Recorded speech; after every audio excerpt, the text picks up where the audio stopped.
Do I have a favourite bookshop? Well, there are so many bookshops. I spend my whole life buying books. I suppose I've got to name an independent bookshop because there are so fewer of them now, and we have to support them. And because I'm promoting Magpie Murders, I'm going to mention John and Mary's bookshop in Aldborough in Suffolk, and also the Woodbridge bookshop, because that's the location of my book.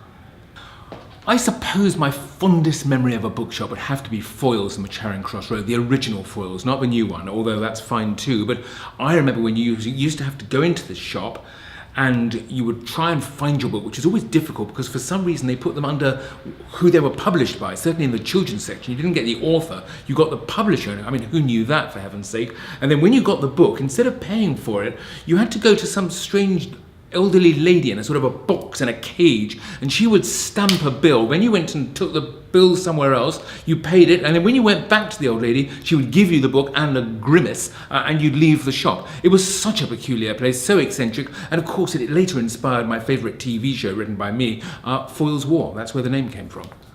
I'm often asked what my favourite book is, and it sort of changes according to my mood, but if there's one constant in my life, it's Charles Dickens and David Copperfield, Great Expectations, Tale of Two Cities.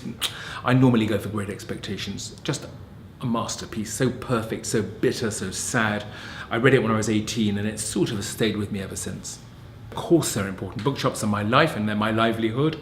And I'm always aware as a writer that I owe a great deal, not just to my publishers and editors and to the people who support me at home, but to the booksellers out there who are the final bridge between me and the public. I put it like this: a high street without a bookshop has no soul. It has no heart, it has no life, no vitality, no colour. There's nothing to it, it is just shops. Bookshops provide something which goes beyond commerce and makes a street live.